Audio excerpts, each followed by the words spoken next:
that kind of attention, professional care. They get back to a point where a person can reason. But when we have our wits about us, we're able to reason. Scripture is a great place to turn so that we can reason from the Scriptures. And reason can inform our hearts. And Psalm 42 touches us there, both in the reason and in the heart, and can help us in times where the outlook is not so bright. Remember this, when the outlook is not so bright, the uplook is always bright, because we're looking up to God. That's what we're doing in Psalm 42. Read verse 1 with me. As the deer pants for the water brooks, so pants my soul for you, O God. Jesus said, blessed are they that hunger and thirst after righteousness, for they shall be filled. I don't know that we in this country in our lifetimes have ever been hungry to the point of starvation. But perhaps your appetite has gotten the best of you and you felt ravenous and wanted to eat anything in sight. That's not the hunger he's talking about when Jesus said, blessed are they that hunger. He's talking about those who are starving. We need to starve to be right with God. We need to have that kind of desire. And to thirst or to be at the point where you would do anything for just a little bit of water. Like the man in Luke 16 who just wanted the poor man, Lazarus, to dip his finger in water and to just place it on his parched tongue, for he was tormented in a flame. That's thirst. The thirst he's talking about here is spiritual thirst, where as the deer pants for the water brooks, so pants my soul for you, O God. I don't recall seeing many deer that were thirsty, except one. Got a call one Sunday, right after services. Said, we need your help. I said, what? He said, we need you to help us track a deer. And I thought, well, what do I know about tracking a deer? I've deer hunted, but I don't know about tracking a deer. They said, well, this young boy had gone hunting with his father and had misshot a deer, and it didn't kill the deer, it just injured it. And is limping out in the woods, and we need to go out and put that deer out of its misery. It's just, it's terrible. So there were several of us, got our guns, and we went hunting in the woods, tracking this deer. We did find signs where this injured deer had been making its way, and finally we heard it. We heard a loud wheezing noise, and it was the injured deer. And it was a large deer, had a big rack on it. And we were being careful it didn't jump up and attack us, so we got to where we were all in a safe point where we could view the deer and see if we could put it out of its misery. It was mortally wounded, but it was dying a slow death. And it was a horrible scene. But this deer, above all, was thirsty, because it had fallen right next to water, and it couldn't get to the water. And the poor deer's tongue was hanging out trying to get to the water. And it was breathing heavily. And I thought of this verse as I was thinking about a deer. A healthy deer would pant for water brooks but couldn't find a refreshing source. But I imagine this injured deer that I saw in my lifetime, just so near water but couldn't get to it, dying for thirst. That is really what the psalmist is saying here. As the deer pants for the water brook, so pants my soul for you, O God. Would we desire God that much? That we would pant to have God satiate our thirst for him and to quench our thirst. He says, verse 2, my soul thirsts for God, for the living God. When shall I come and appear before God? My tears have been my food day and night, while they continually say to me, where is your God? Here's a man that is low down, and he's got people mocking his faith. They're saying to him, well, if you were spiritual, you wouldn't be so low. Where's your God? And he's pleading with God, when shall I come and appear before you? He wants God's attention. Where is God? Verse 4, he says, when I remember these things, I pour out my soul within me. For I used to go with a multitude. I went with them to the house of God, when the voice of joy and praise, or with it, with a multitude that kept the pilgrim feast.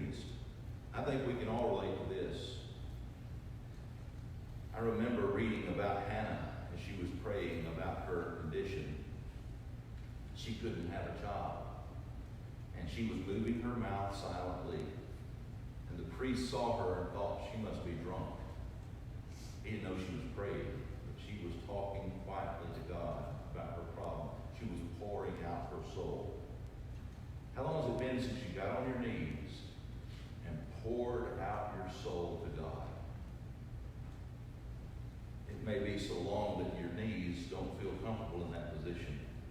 I don't know about your situation. I know it's hard for me to get up and down, harder than it used to be.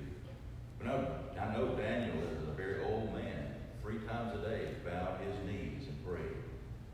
So he kept himself in prayer shape, as it were. But if you can't get down on your knees for various reasons, you can bow down in your heart. Perhaps you can pour out your heart on paper and pray that to God. Pray through the tip of your pen.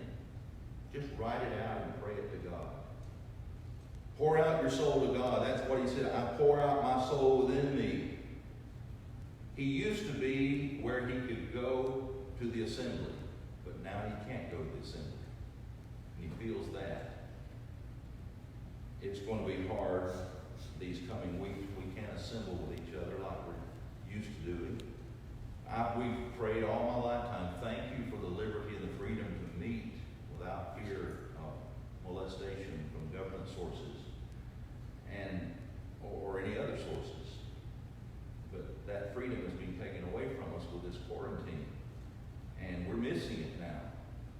And we're longing for the time we can come back together without fear of any kind of contagion. That's what he's saying. I used to go with the multitude. I went with them to the house of God with a voice of joy and praise, the multitude that kept the pilgrim feast. He used to go on these feasts to Jerusalem to worship, and now he can't go. He misses it. So he asked the question, verse 5, why are you cast down on my soul?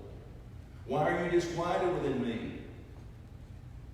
That's a question I asked when I was in clinical depression. Why is this happening to me? And I would question myself, maybe it's me. Maybe I'm not right with God. And I would get further down. The reason it was, and I had to learn it the hard way, was I had a medical problem. Had to be treated that way. Once that was treated, I got back to my right thinking. There may be reasons why we are cast down. We may not know the reason. And so it's proper to ask in prayer, why are we cast down? Why are we disquieted inside? If we are in the normal spectrum of low and high, ask this question, then the response is very appropriate. Hope in God. For I shall yet praise him for the help of his countenance. We can ask the question and not get the answer. But we always know this. There's always reason to hope in God. What is hope? Hope is desire coupled with expectation. We desire God like the deer panting for the water brooks. And we expect the God that we desire to help us. So we hope in God. We hope that we shall yet praise him with the multitude. We're not always going to be quarantined, hopefully. But there will be a way for us to come back together, and we will reevaluate, would we ever want to forsake the assembly ever again and take it for granted? No. He says, I shall yet praise him for the help of his countenance. When God turns his view and gaze upon us and considers our case, he's going to help us because he loves us. Now he repeats this in the last verse, verse 11, with a little bit of change. Why are you cast down on my soul? Why are you disquieted within me? Hope in God, for I shall yet praise him. Now watch this. The help of my countenance and my God. See the change? The help of his countenance. Now he turns from God's countenance to his countenance. When God looks at my case, it's going to help the way that I look at life. It's going to change my countenance. The help of my countenance and my God. Your face is going to show it because God has helped you. So he tells his case before God, verse 6, Oh my God, my soul is cast down within me. Therefore I will remember you from the land of the Jordan and from the heights of Hermon, from the hill Mizar. Oh my God, my soul is cast down within me. The Jehovah's Witnesses may knock on your door and tell you that your soul is your body and your body is your soul. And that when your body dies, your soul dies. They're wrong about that. The soul is the spirit. And the spirit lives connected to the body as long as we're here. James 2:26 says, the body without the spirit is dead. When the spirit leaves the body, you have a corpse. But as long as the soul is in the body, it's a living body. And notice he says, my soul is cast down within me. The soul is in the body. It's not the body. Your soul lives on beyond the body. Remember what Jesus said, Matthew 16:26, he said, what shall it profit a man to gain the whole world and lose his own soul? Or what shall a man give in exchange for his soul? Your soul is worth more than the whole world. Your body is worth a lot. Try to replace one tooth. You'll find out how much money you've got in your mouth. And God gave that to you. And our bodies are worth a lot, but not near as much as what our soul is worth. So he says, my God, my soul is cast down within me. I remember you from the land of the Jordan, the heights of Hermon. That's the land of Israel. Hermon is Mount Hermon in the north. It's snow-capped. And it provides water for the Jordan River.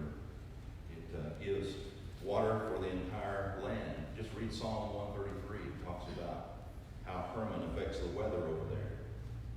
And he says, I will remember you in the land. When he's in the wilderness, he remembers God. We're quarantined. I've seen more people in the neighborhood than ever before. People out walking, people out doing things, and quarantining themselves at home.